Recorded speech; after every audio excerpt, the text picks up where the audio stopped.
tanière, l'état des lieux, à l'heure d'aujourd'hui, je crois que tout le monde est au rendez-vous. On avait sélectionné 25 joueurs. Aujourd'hui, il manque Boulaye, qui était un début de stage, qui est arrivé quand même constater sa blessure avec les médecins, parce que c'est important aussi que nos médecins soient au courant des blessures de nos garçons pour qu'ils puissent les suivre quand ils retournent dans leur club. Donc effectivement, il est forfait. Aujourd'hui, on se retrouve avec 24 joueurs. Sadio Mané qui est arrivé en retard.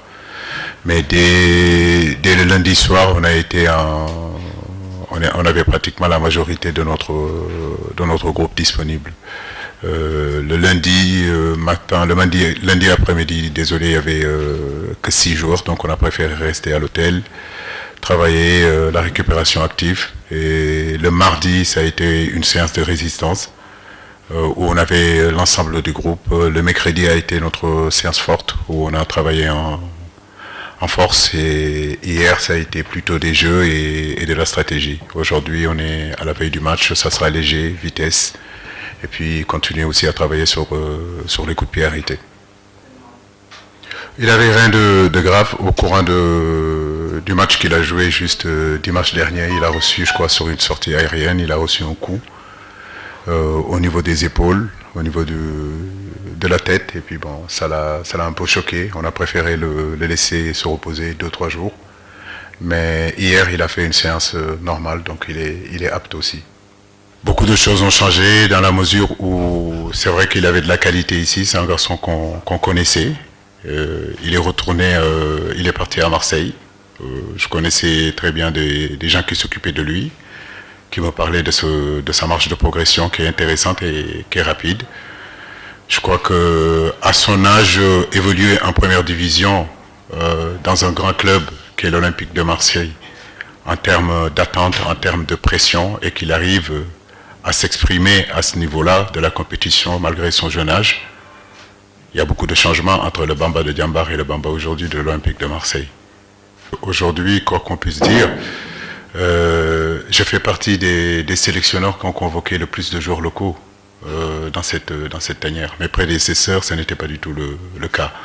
Maintenant, on peut me dire que je peux sélectionner encore davantage de joueurs locaux. Mais comme je vous l'ai dit, en équipe nationale, c'est aussi le mérite.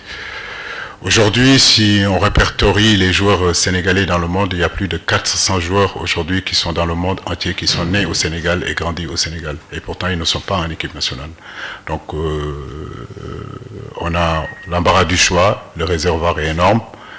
Il faut féliciter nos techniciens qui les forment. Et c'est vrai qu'aujourd'hui, je ne peux pas prendre tout le monde, mais je l'ai dit vendredi dernier, je n'ai aucun problème avec le football local.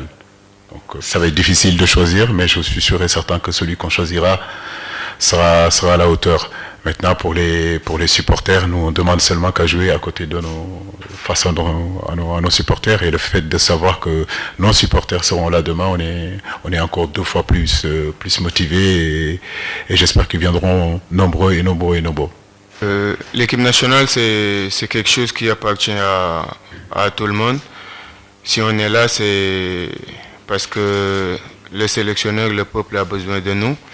Donc à nous de s'adapter. On est là pour défendre le peuple. On n'a pas c'est vrai qu'on a des postes de préférence, de prédilection, mais on est des footballeurs, on s'adapte à tous les postes. Le plus important, c'est d'être prêt pour bien défendre les couleurs de la sélection. Jouer l'équipe nationale du Sénégal, ils vont tout donner pour faire un exploit. Après nous, on ne va pas se voiler la face. On est chez nous, on doit tout faire pour gagner. Déjà demain et d'abord la manche retour. Parce qu'on est l'équipe nationale du Sénégal, on doit assumer notre statut pour bien continuer les phases de groupe et accéder dans l'autre manche.